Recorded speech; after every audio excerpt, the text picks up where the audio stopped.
The crystal towers of Velthara stretched into the purple sky like frozen lightning. Each spire hummed with the power of 1,000 suns, their surfaces reflecting the twin moons that danced overhead. Inside the tallest tower, where the air itself seemed to shimmer with ancient magic, Empress Lyrelay pressed her palm against the viewing wall and watched her daughter sleep. Princess Celeste had not moved for 730 days. Her breathing was steady, her heart beat strong, but her mind remained locked away in some distant realm that no healer could reach. The finest doctors from across the galaxy had tried everything.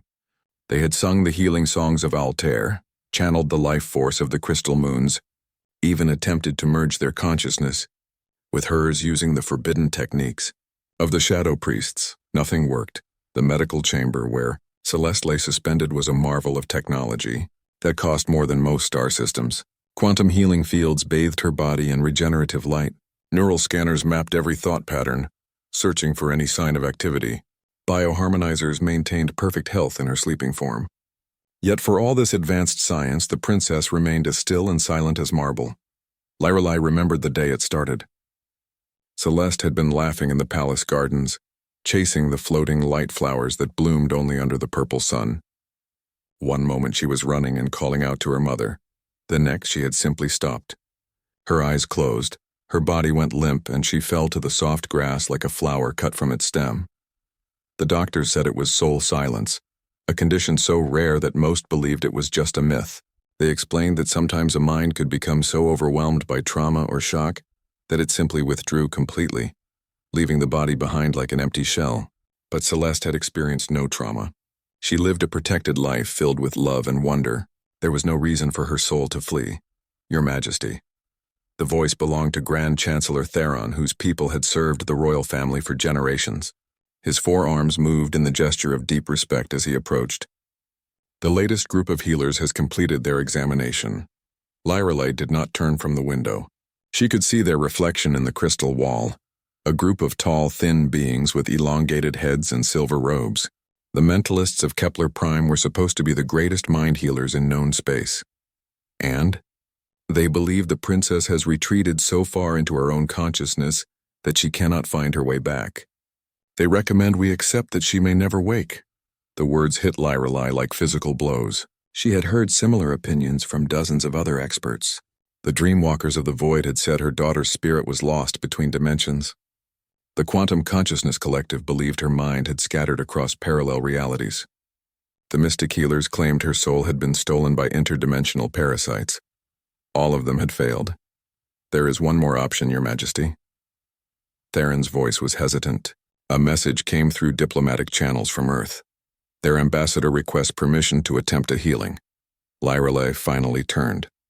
Earth was barely a footnote in galactic politics, a young world that had only discovered faster-than-light travel 50 years ago. Their technology was primitive compared to the great civilizations of the galaxy. Earth? What could they possibly offer that we have not already tried? The message was unusual. They claimed to have someone who specializes in fixing broken systems. A healer? Not exactly, Your Majesty. The translation was difficult, but I believe the term was maintenance engineer. For the first time in months, Lyrelay felt something other than despair. It was curiosity, small and fragile, but real. A maintenance engineer wants to heal my daughter? The ambassador was very insistent. She says this person has experience with complex problems that others cannot solve.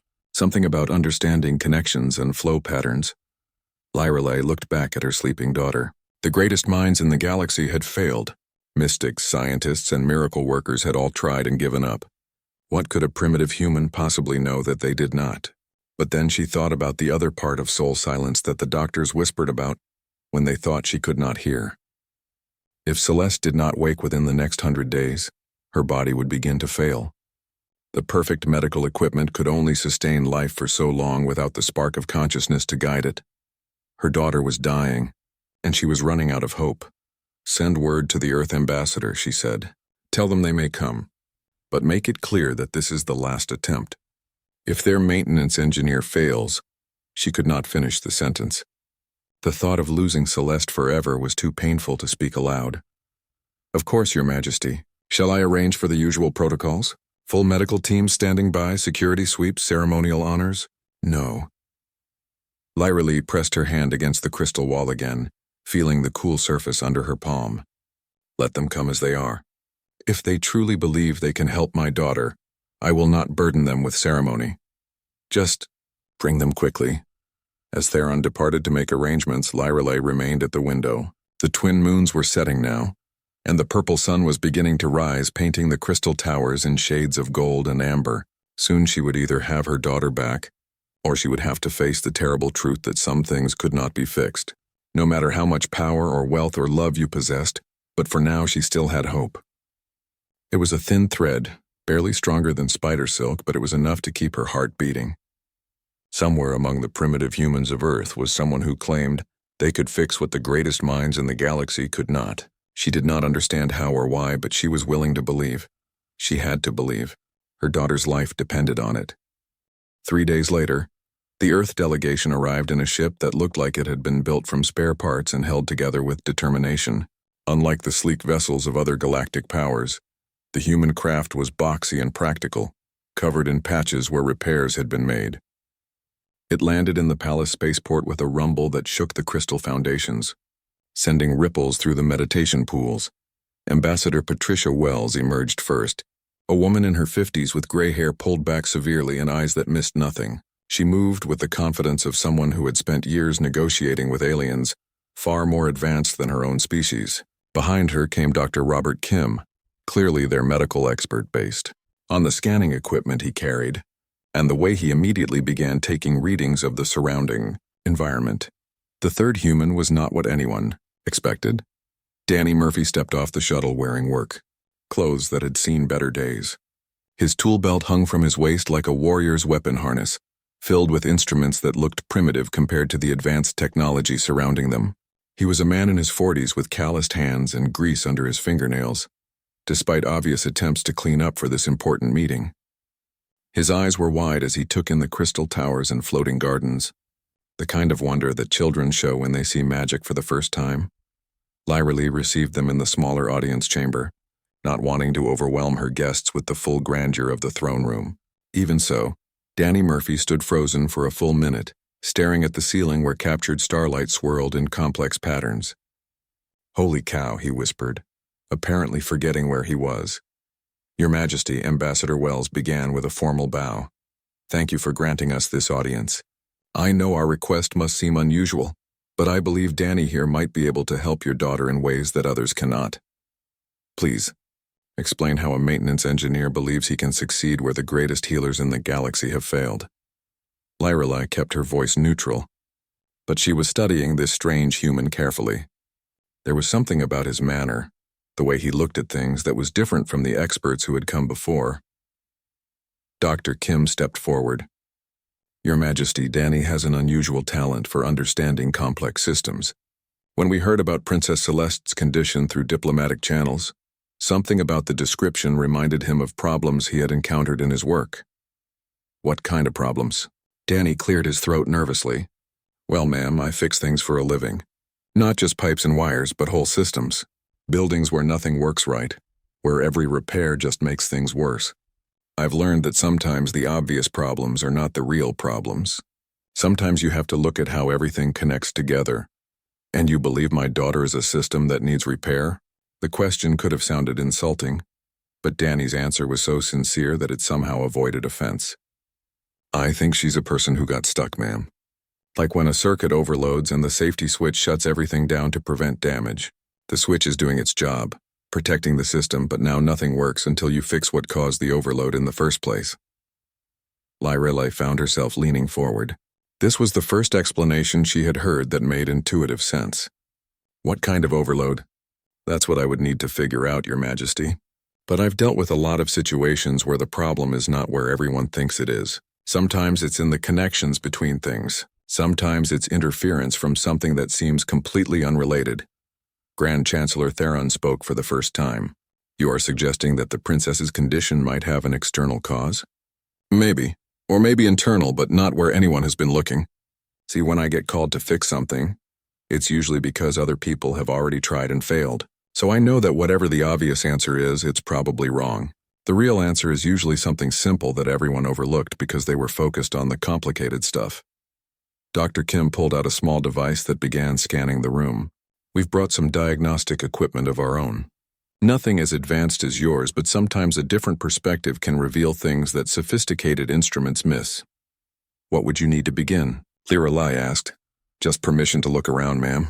To see your daughter's room, understand how everything is connected.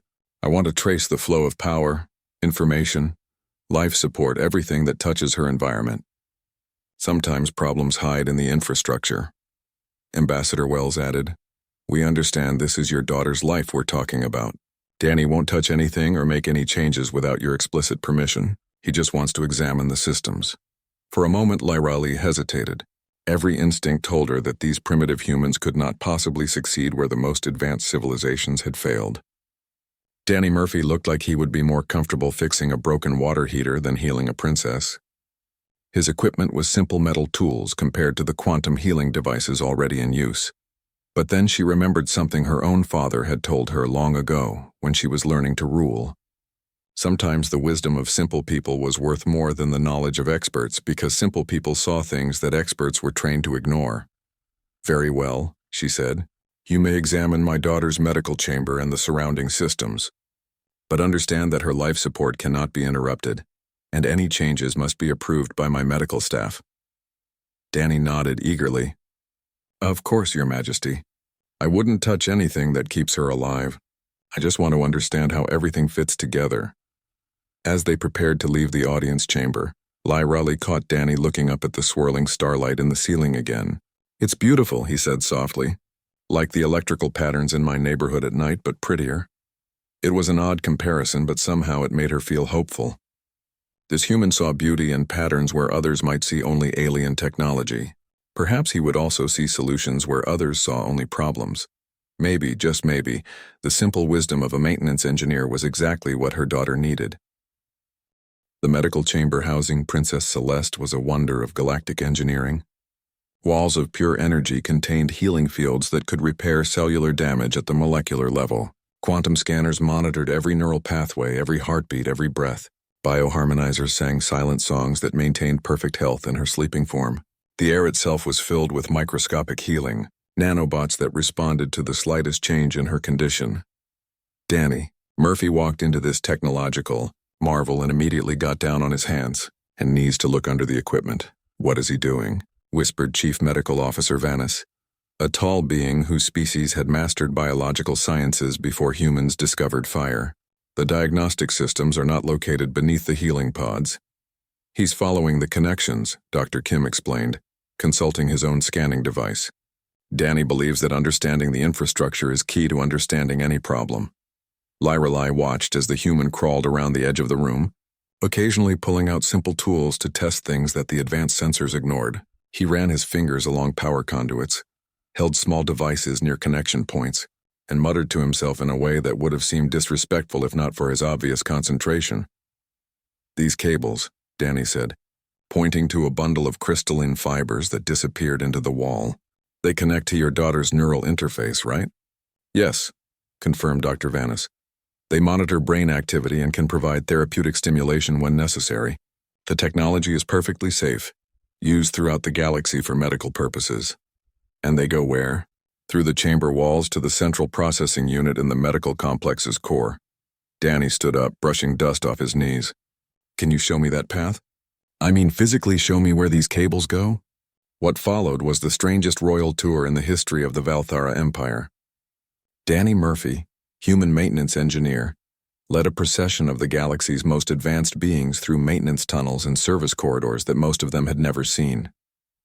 The Empress herself crawled through access panels behind a human who pointed out junction boxes and power distribution nodes, as if they were important archaeological discoveries.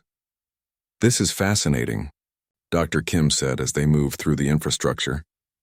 Your neural interface system is connected to the same power grid that feeds the heavy medical equipment. Of course, replied Chief Engineer Dolath, whose species had designed most of the palace's technical systems. It is the most efficient configuration. All medical systems share the primary power distribution network. When was this configuration installed? Danny asked, running his hands along a particularly large junction box. 2 years ago, when we upgraded the medical wing to accommodate the princess's treatment. Dolath answered proudly. It was a major project that increased power capacity by 300%. Danny paused. 2 years ago. Same time the princess got sick? Well, yes, approximately, but the medical crisis necessitated the upgrade. We needed more power for the advanced healing equipment. Right, but which came first? The upgrade or the sickness? There was a moment of confused silence. Dr. Vanis consulted his medical records. The princess fell ill during the final stages of the power system installation. We assumed it was coincidence. The upgrade was completed quickly to support her treatment. Danny pulled out one of his simple electrical meters and began taking readings around the junction box. The device looked primitive compared to the quantum scanners being used by the other doctors. But as he worked, the numbers on its display began to tell a story. What are you detecting? Dr. Kim asked, leaning closer to see the readings. Electrical interference. Every time one of the big medical machines cycles on or off, it sends a power surge through this junction. Look. Watch the meter when that healing pod over there resets its quantum field. They watched as the healing pod completed its cycle and began anew. At that exact moment, Danny's meter spiked dramatically. That surge travels through the entire power grid, Danny explained, including the neural interface cables connected to the princess. Chief Engineer Dolath looked puzzled, but the surge protection systems should prevent any dangerous electrical feedback. They do prevent dangerous surges, but they don't prevent all electrical interference. See, your safety systems are designed to protect equipment, not to maintain perfect electrical conditions for something as delicate as a human brain. Dr. Vanis was beginning to understand. You are suggesting that the neural interface is receiving electrical interference from the medical equipment? Not just suggesting. I'm measuring it. Danny showed them the meter readings. Every few minutes, when different machines cycle their power, the neural interface gets hit with a small electrical pulse. Not enough to cause damage, but enough to disrupt the delicate electrical patterns that control consciousness. Lyrelai felt her heart begin to beat faster. You believe this interference is keeping my daughter unconscious? I think it's trapping her in a loop, Your Majesty. Her brain tries to wake up, gets hit with an interference pulse, and shuts down again for protection. It's like trying to start a car while someone keeps turning off the engine. Dr. Kim was already scanning the neural interface cables with his own equipment. The interference patterns are subtle, but they're definitely there. Micro disruptions in the neural field, perfectly timed with the power cycling of the medical equipment. But this is impossible, protested Dr. Vanis. Our engineers certified this installation. It passed all safety inspections. I'm sure it did, Danny replied gently, for the equipment. But nobody thought about the cumulative effect on the patient. Look, this is not anyone's fault. You built a powerful system to save the princess's life, and it's doing that. Her body is perfectly healthy. But the system is also accidentally preventing her from waking up. Chief Engineer Dolath was studying the readings with growing concern.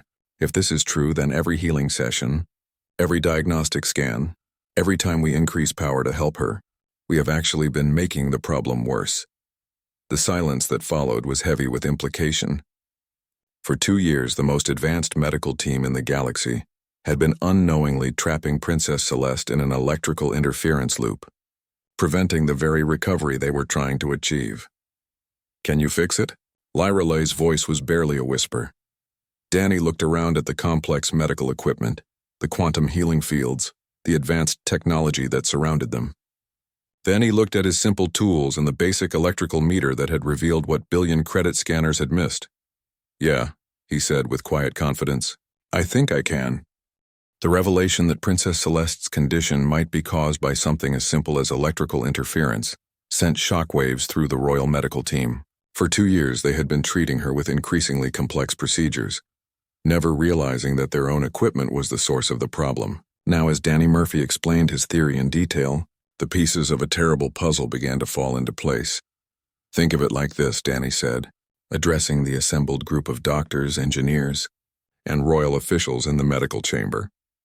Your daughter's brain is like a very sensitive radio trying to pick up a signal.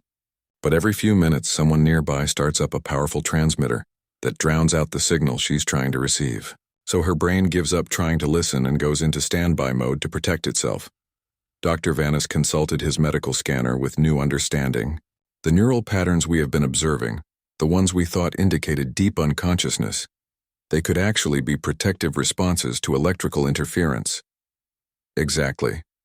Her brain is not broken or lost. It's just hiding until the interference stops. Chief Engineer Dolath was already pulling up schematics of the power distribution system on a holographic display. If your theory is correct, then we need to isolate the neural interface from the main power grid. But that is not a simple task. The medical systems are all integrated for efficiency and redundancy. Actually, it might be simpler than you think, Danny said, pulling out a sketch pad and beginning to draw diagrams that looked primitive compared to the holographic displays, but somehow made the problem clearer. You don't need to rebuild the whole system. You just need to create a separate, clean power path for the neural interface. Ambassador Wells had been listening quietly, but now she spoke up. Danny, you're talking about modifying technology that's far more advanced than anything on Earth. Are you sure you understand how these systems work? I understand how electricity works, ma'am. And I understand how interference happens. The technology here is more advanced, but the basic principles are the same ones I deal with every day back home. Dr. Kim was examining the power distribution diagrams with growing excitement. He's right. The interference pattern matches perfectly with the medical equipment power cycles. If we can provide the neural interface with stable, isolated power, we should be able to eliminate the interference entirely. But what if we are wrong? Asked Dr. Vanis. What if disconnecting the princess from the primary medical systems causes her condition to worsen? Lyra Lai had been listening to the technical discussion with growing hope and fear in equal measure. Now she stepped forward. What are the risks if we try this solution? Danny set down his tools and looked directly at the Empress. Your Majesty, I'll be honest with you. I'm proposing to modify systems I've never worked with before, using technology I don't fully understand. There's always a risk when you change something complex. And if we do nothing, then your daughter stays trapped in this loop and eventually... He didn't finish the sentence, but everyone understood. The medical equipment could keep Celeste's body alive indefinitely, but without consciousness she would slowly fade away. What do you need to make this work? Danny looked around at the advanced technology surrounding them, then back at his simple tools. I need your engineers to help me understand the power systems better. I need your medical team to monitor the princess continuously while I work. And I need everyone to trust that sometimes the best solution is the simplest one. Chief Engineer Dolath studied Danny's rough sketches. Your proposed solution would require installing isolation transformers and separate power conditioning equipment. We would need to fabricate custom components. How long would that take? With the Imperial fabrication facilities, perhaps 6 hours for the components, another 4 hours for installation. Dr. Vanis looked concerned. 10 hours of system modifications. During that time, we would need to maintain the princess on backup power systems only. Is that safe? Lyra asked. It should be. The backup systems are sufficient for basic life support.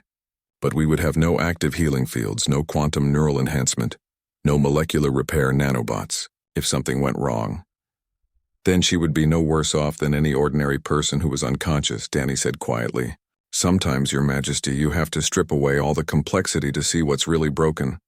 Lyra looked at her daughter, sleeping peacefully in the healing pod, surrounded by the most advanced medical technology in the galaxy, technology that had kept her alive for 2 years. But had also, if Danny was correct, kept her trapped in a nightmare of electrical interference. Dr. Vanis, what is your medical opinion? The chief medical officer was quiet for a long moment. Your Majesty, everything we have tried has failed. The princess's condition continues to deteriorate slowly despite our best efforts. This human's theory, while unconventional, is the first explanation that accounts for all the symptoms we have observed. Chief Engineer Dolath, the proposed modifications are technically feasible. The risk to the princess during the procedure would be minimal, assuming our backup systems function properly. And if the theory is wrong, Danny answered before anyone else could speak, then we put everything back the way it was and your daughter is no worse off than she is right now. But if I'm right, he looked at the sleeping princess. If I'm right, she could wake up as soon as the interference stops. Lyra made her decision with the swiftness that had made her an effective ruler for 3 decades. Do it, begin the modifications immediately, but I want backup systems for the backup systems. And I want every medical expert we have monitoring my daughter throughout the procedure. As the medical and engineering teams began preparing for the most unusual repair job in galactic history, Danny Murphy checked his tools one more time. He had fixed broken heating systems in New York apartment buildings, restored power to flooded basements, and untangled electrical problems that had baffled other technicians for months. But he had never attempted to wake a sleeping princess by rewiring alien technology. Still, electricity was electricity, and interference was interference, no matter how advanced the civilization. If he was right about what was keeping Celeste trapped, then the solution really would be as simple as providing clean power to her neural interface. If he was wrong, he would have to live with the knowledge that he had convinced a mother to gamble with her daughter's life on the theories of a plumber from Earth. But looking at the sleeping princess, surrounded by machines that hummed with power fluctuations and electrical noise, Danny was convinced he was right. Sometimes the most complex problems really did have the simplest solutions. You just needed someone with the right perspective to see them. The next 10 hours were the longest in Empress Lyrelai's life. The Royal Medical Chamber had been transformed into something resembling a construction site, with engineers and technicians working alongside human and alien medical experts. Danny Murphy moved through the controlled chaos like a conductor leading an orchestra, his simple tools somehow directing the most sophisticated repair operation in galactic history. Isolation Transformer Number 3 is in position, reported Chief Engineer Dolath, whose forearms allowed him to manipulate complex components while consulting holographic blueprints. Power conditioning unit is showing green across all parameters. Good, Danny replied, checking readings on his basic electrical meter. Now we need to reroute the neural interface cables through the new clean power system. Dr. Kim, are you getting stable readings on the backup life support? Dr. Kim monitored Princess Celeste's vital signs on a portable Earth scanner that looked primitive compared to the quantum medical equipment, but provided reliable basic information. Heart rate steady, breathing normal, brain activity unchanged. She's stable on backup power. The plan was elegantly simple in concept but complex in execution. Danny had designed a completely separate power system for the neural interface cables, isolated from the main medical grid by multiple layers of filtering and conditioning equipment. The components were fabricated using Imperial technology, but following Earth engineering principles that prioritized stable power delivery over maximum efficiency. I still cannot believe we overlooked something so fundamental, muttered Dr. Vanis as he monitored the medical readouts. 2 years of the most advanced treatments in the galaxy, and the solution was better electrical wiring.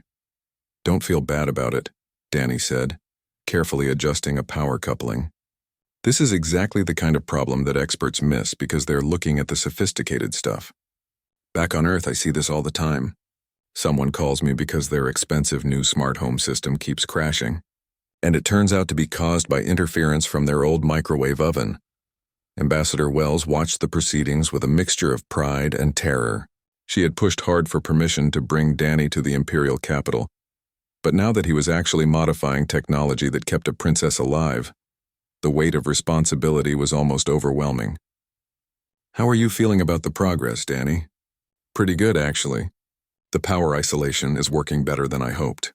Once we get the neural interface connected to the clean power system, we should see immediate results if my theory is correct. And if your theory is wrong? Danny paused in his work and looked at the sleeping princess. Then I'll spend the rest of my life wondering what I missed. But I don't think I'm wrong.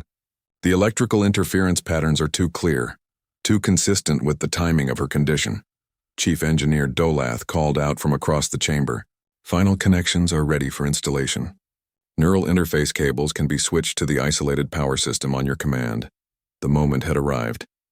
For 2 years, Princess Celeste had been connected to a power grid that, according to Danny's theory, was keeping her trapped in unconsciousness. Now they were about to find out if a human plumber's understanding of electrical systems could succeed where the galaxy's greatest healers had failed. Everyone ready? Danny asked, looking around at the assembled team. Doctors, engineers, and technicians from a dozen different worlds nodded their agreement. Dr. Vanis, you're monitoring her medical condition. Chief Dolath, you're watching the power systems. Dr. Kim, you're our backup medical support. Your Majesty. He looked at Lyrelai, who stood beside her daughter's healing pod. Are you ready for this? I have been ready for 2 years, she replied, quietly. Danny took a deep breath and reached for the connection that would switch Princess Celeste's neural interface from the interference-laden main power grid to the clean isolated system he had designed. Switching neural interface to isolated power in 3, 2, 1. The connection was made with a soft click that seemed impossibly quiet for such a momentous event. Immediately, the electrical readings on Danny's meter changed dramatically. The wild fluctuations and interference spikes disappeared, replaced by smooth, steady power delivery. Clean power confirmed, reported Chief Engineer Dolath. No interference detected in the neural interface circuit. Medical readings are stable, added Dr. Vanis. Life signs unchanged, but... He paused, studying his scanner more closely. There appears to be a subtle change in brain activity patterns. Everyone in the chamber held their breath. For several minutes, nothing visible happened. Princess Celeste continued to sleep as she had for the past 2 years, her breathing steady and peaceful. The only change was in the electrical readings that showed clean, stable power flowing to her neural interface for the first time since her illness began. Then, so gradually that it was almost imperceptible, her eyelids began to flutter. Neural activity is increasing, Dr. Vanis announced, his voice tight with excitement. Brainwave patterns are shifting toward normal consciousness levels. Lyrelay leaned closer to her daughter's bedside, hardly daring to hope. Celeste? The princess's eyes moved beneath her closed lids as if she was dreaming. Her breathing pattern changed slightly, becoming more like natural sleep than the artificial rhythms of medical suspension. Come on, Danny whispered, watching his electrical meter show the cleanest power delivery he had ever achieved. Come on back, Princess. The interference is gone now. Suddenly, Princess Celeste's eyes opened. They were unfocused at first, confused by the bright lights and strange surroundings. But then they found her mother's face leaning over her, and recognition dawned like sunrise. Mother? Her voice was barely a whisper, rusty from 2 years of disuse, but it was unmistakably her own.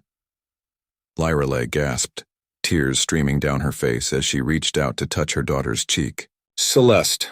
Oh, my beloved daughter, you have come back to us. The princess tried to sit up, then lay back down as dizziness overcame her.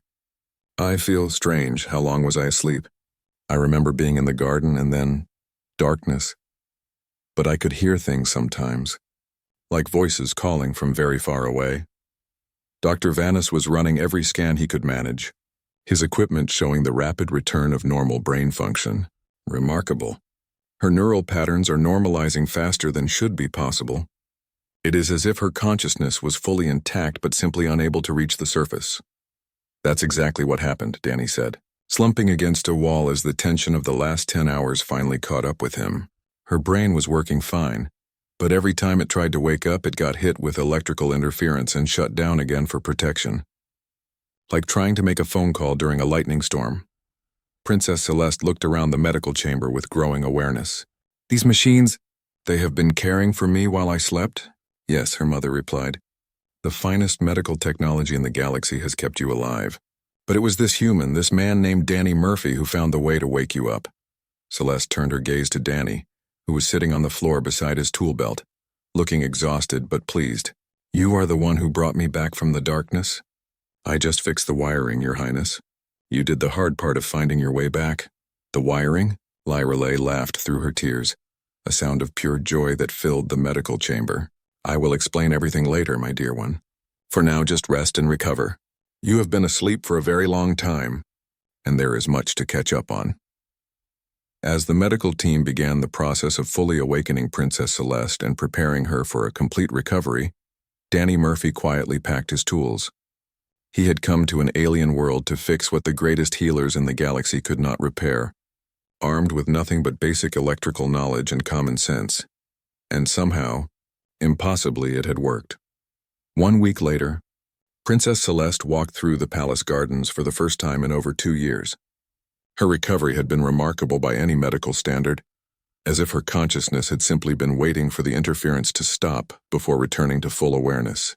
The doctors were amazed by how quickly her body remembered how to function normally, her mind sharp and clear despite the long sleep. Danny Murphy walked beside her, still wearing his work clothes because the formal robes the palace staff kept offering him made him uncomfortable. He had spent the week helping the engineering teams install permanent power isolation systems throughout the medical complex, ensuring that no future patient would suffer from the same electrical interference that had trapped the princess. I still find it difficult to believe, Celeste said as they paused beside a fountain where crystal fish swam through liquid light. All that time I was trapped by something as simple as electrical problems. Not so simple, Your Highness. It took some pretty sophisticated interference to confuse a brain as complex as yours. If your medical equipment had been less advanced, it probably wouldn't have generated enough electrical noise to cause the problem. So you are saying that our technology was too good? Danny smiled. I'm saying that sometimes when you build something really powerful, you create problems you never expected. Back on Earth, we call them unintended consequences. The more complex a system gets, the more ways it can interact with other systems in unexpected ways. They continued walking through gardens that defied everything Danny had thought he knew about physics. Plants grew in spirals of colored light, flowers bloomed in mathematical patterns that shifted as he watched, and paths led in directions that seemed impossible until you walked on them. But even in this wonderland of advanced technology, he could see the basic infrastructure that made it all work. Power conduits, water circulation systems, environmental controls, all the practical necessities that kept paradise functioning. Your Majesty has requested a private audience, Celeste mentioned as they approached a pavilion where Empress Lirelei waited. She wishes to discuss your reward for saving my life. I don't need a reward, Your Highness. Seeing you awake and healthy is reward enough. I do not think my mother will accept that answer. She was right. Empress Lirelei received them in the informal setting of the garden pavilion, but her expression was formal and determined. Danny Murphy, she began using the full ceremonial tone despite the casual surroundings. You have given me back my daughter. You have succeeded where the greatest healers and most advanced technology in the galaxy failed. I made you a promise and I intend to keep it. Your Majesty, really, I don't need anything. I was glad to help. Nevertheless, I gave my word. I said that if you could make my daughter speak again, I would give you anything. Name your price. Danny sat down heavily on one of the floating garden seats, looking overwhelmed by the situation. Well, Your Majesty, I've been thinking about that, and I keep coming back to something that's been bothering me since I got here. What is that? Your technology is incredible. The things you can do, the way you've solved problems that we're still struggling with on Earth, it's amazing. But you still had the same basic infrastructure problems that I deal with every day back home. Interference, power distribution issues, systems that don't talk to each other properly. Lirelei leaned forward with interest. You believe these problems exist throughout the galaxy? I'd bet money on it, ma'am. The more advanced your technology gets, the more complex the interactions between different systems become, and complexity creates opportunities for the kind of simple problems that experts overlook. What are you proposing? Danny took a deep breath. Back on Earth, we have a lot of infrastructure problems. Old water systems, failing power grids, communication networks that break down more often than they work. We could really use some help with the advanced technology part, but based on what I've seen here, you could use some help with the basic maintenance and troubleshooting part. You wish to establish some form of technological exchange between Earth and the Empire? More than that, Your Majesty. I'm thinking about a new kind of profession. Engineers who specialize in the connections between systems. People who understand both the advanced technology and the basic infrastructure that supports it. People who can spot the simple problems that cause complex failures. Princess Celeste smiled. You want to train more people like yourself. Not just like me. Better than me. People who understand both primitive Earth engineering and advanced galactic technology. People who can look at any system, no matter how sophisticated, and figure out why it's not working properly. Lirelei considered this proposal carefully. You are suggesting that Earth humans, with their practical engineering approach, could be valuable throughout the galaxy as maintenance specialists and troubleshooters. I think so, yes, ma'am. We're good at fixing things because we've had to be. Our technology breaks down a lot, so we've learned to understand it from the ground up. That kind of knowledge might be useful to civilizations that have gotten so advanced, they've forgotten how their basic systems work. And in return, Earth would receive access to advanced galactic technology to solve your own infrastructure problems. That's what I was hoping for. Ambassador Wells, who had been listening quietly, spoke up for the first time. Danny, you're talking about fundamentally changing Earth's relationship with the galactic community. This goes far beyond the scope of our diplomatic mission. I know, ma'am. But opportunities like this don't come along very often. And think about what we could accomplish. Better power systems, clean water for everyone, transportation networks that actually work properly.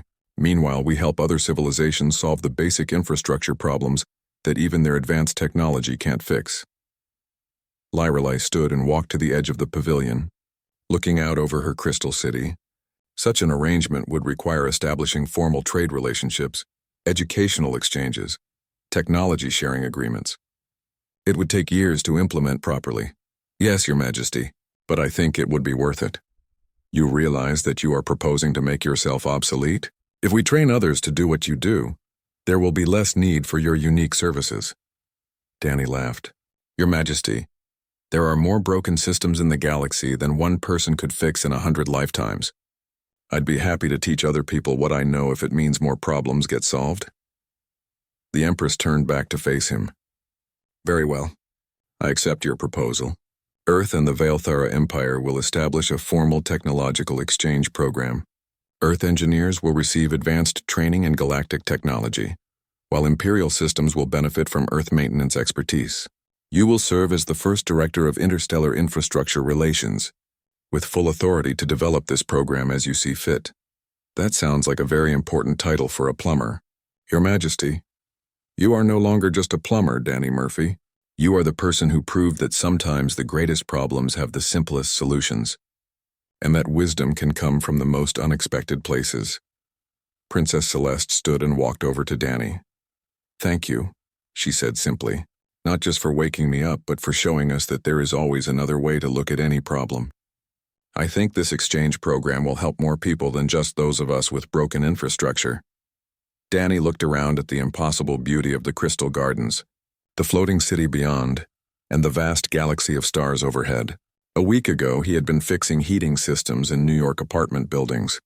Now he was planning to revolutionize galactic engineering. You know what? He said, grinning.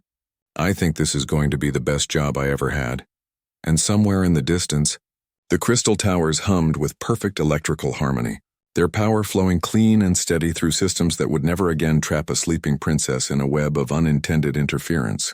The galaxy had learned something important about the value of simple solutions, and the humans had learned that sometimes the greatest opportunities come disguised as impossible problems. It was, everyone agreed, a very good trade.